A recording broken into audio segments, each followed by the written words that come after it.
Para quem sim. não conhece você, me fala rapidão, de onde você era do Brasil, o que você fazia, por que você veio aqui, só dá uma resumida. Tá bom. Eu nasci em Belo Horizonte, mas eu morava em São Paulo há mais de 20 anos, né? Então eu me considero mais paulista do que mineira. Uhum. E, e eu vim em 2021 durante a pandemia para passar um tempo com a minha mãe, que também já participou aqui do seu Sim, canal, aham, né? E aí lembra. quando eu falei que eu ia voltar aqui, ela falou: eu também quero contar pro Paulo que eu casei com um americano. Ah, vamos trazer Então, ela de novo então, ué. sim, as histórias dela são muito boas também.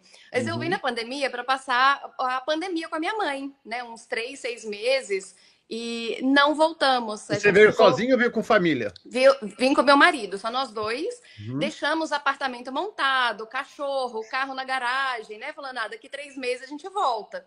E aí a gente foi picado por aquele mosquitinho de, ai, será que a gente fica? Se a gente Uhum. morar aqui? E nós conversamos com vários advogados, na verdade, fechamos com um que vendeu para a gente o processo imigratório, e aí que entra alguns perrengues, né, que eu já vou Eu- contar já já. Foi aquele UB2NW. EB2NW, a formulinha pronta, né, que vendem para todo mundo. E aí, enfim, quando nós conversamos, nós estávamos aqui há 6 meses e nós estávamos exatamente no momento de fazer, né, desenvolver o pleito. A gente não tinha nem aplicado ainda.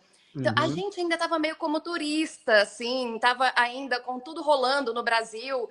E ali, a partir daquele momento, tudo mudou, né? E o que Então, aconteceu?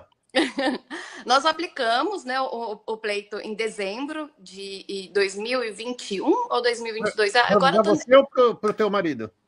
Foi no meu nome, né? O meu marido, ele era, né, já dando um spoiler, ele Uhum. era servidor público da Justiça Federal. Uhum. E então ele não tinha ali um pleito tão forte para a gente aplicar. E você fazia o E, quê? e eu sou estrategista de imagem, né? Então tenho 25 anos na área, dando cursos de formação, tem uma metodologia própria, né, que eu desenvolvi no Brasil, e tem um time de consultoras certificadas por mim, tanto no Brasil, atuando em vários estados, como aqui também. Eu já tinha iniciado os cursos de formação profissional aqui nos Estados Unidos. Então, o Hum. pleito foi em cima da minha trajetória profissional. Mas, quando Hum. nós conversamos com o advogado, eu procurei o advogado especificamente por causa de uma amiga que falou: Fê, vai atrás desse visto que tem muito o seu perfil.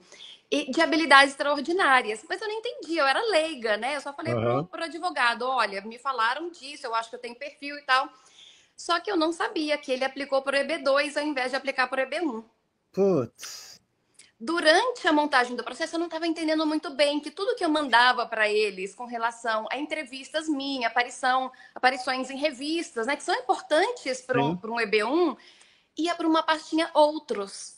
E eles me pediam, por exemplo, carteira de trabalho, carta de empregador, e eu falava: filha, tem, sei lá, 15 anos que eu não tenho empregador.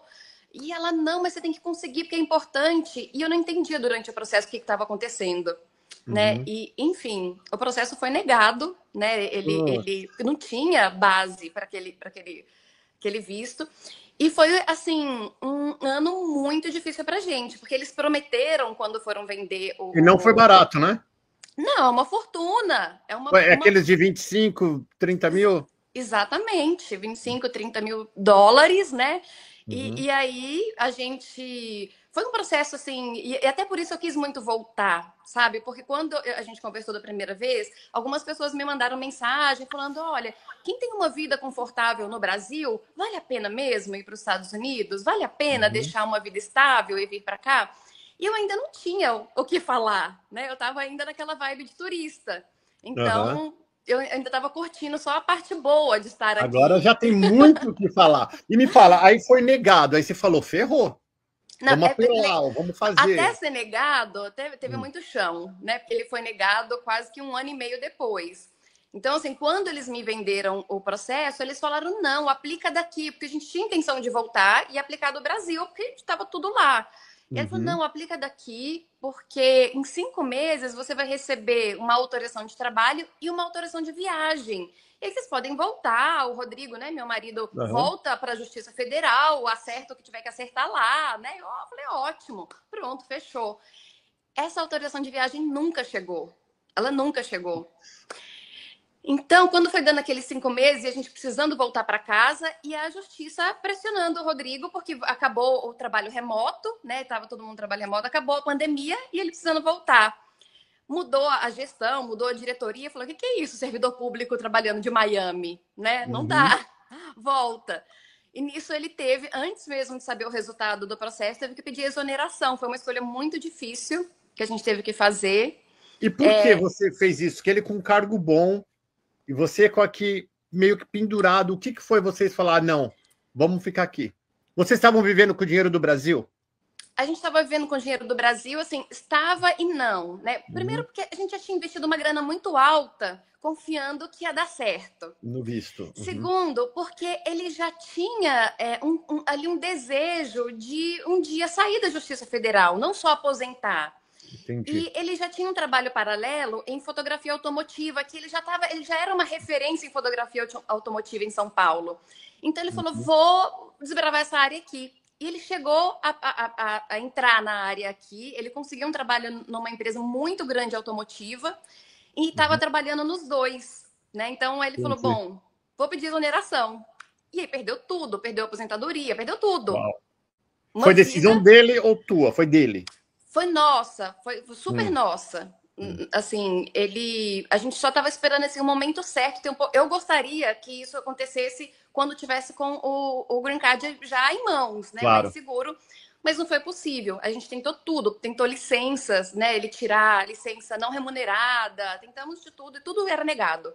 Porque ninguém queria funcionar em Miami. Tá certo, né? Claro, aham. É, tá certo. Apesar que ele estava trabalhando, ele não estava, né? Ele estava trabalhando remoto. E aí, a gente, logo depois que ele pediu a exoneração, veio primeiro veio a negativa. Então foi um baque, foi assim, e isso mexeu muito com o nosso emocional, muito, porque a gente ficou sem chão, né? Vendemos Né, tipo, e apartamento. agora, né? Uhum. E agora? Vendemos apartamento, vendemos carro, vendemos tudo no Brasil, né, para se estabelecer aqui. Veio a negativa. E aí, como nós queimamos os barcos, não tinha como voltar mais, não tem Uhum. mais vida em São Paulo pra gente, né? Assim, e era tudo ou nada.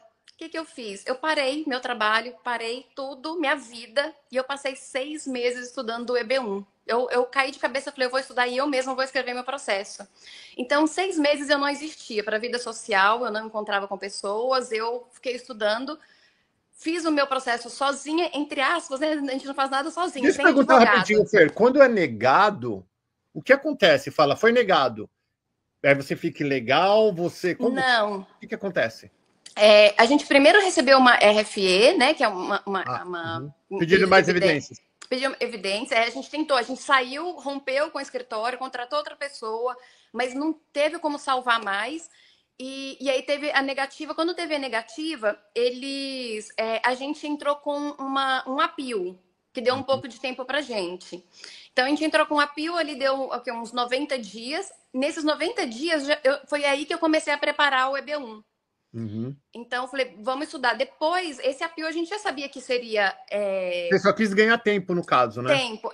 E aí, a gente depois pediu tudo isso, a gente foi aprendendo. Eu fui lendo, aprendendo, Uhum. conversando com pessoas. Fizemos tudo nós dois na raça. Aí, nós aplicamos uma motion. Ganhou mais um tempinho. Então, foi o tempo exatamente que eu precisei para poder escrever o EB1. E aí passei esses meses assim, sem vida social, sem nada, de pijama dentro de casa, escrevendo o processo. Uau. E foi duro, muito duro também, porque eu me privei do meu desenvolvimento aqui também, né? Sim. Assim, do idioma, de profissional também, perdendo oportunidades. Mas enfim, graças a Deus, né? A gente aplicou. Inclusive, essa semana está fazendo um ano que nós enviamos o processo, né? Que a gente foi lá, postou no FedEx e fizemos uma força-tarefa, eu e meu Vocês marido, fizeram sozinho ou você contratou algum advogado? completamente sozinhos, completamente. Eu escrevi tudo sozinha, meu marido me ajudando com a revisão do idioma, né? Assim, Uhum. minha sogra fazia as traduções certificadas dos documentos e foi a gente com a gente. Então, Uhum.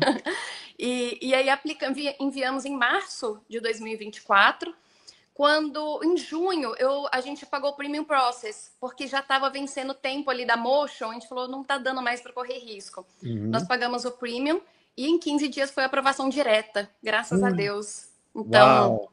foi assim, foi uma grande comemoração, né? Em 6 meses, depois da aplicação, nós recebemos o Green Card em outubro, e depois de 3 anos e meio, enfim, a gente conseguiu ir para o Brasil.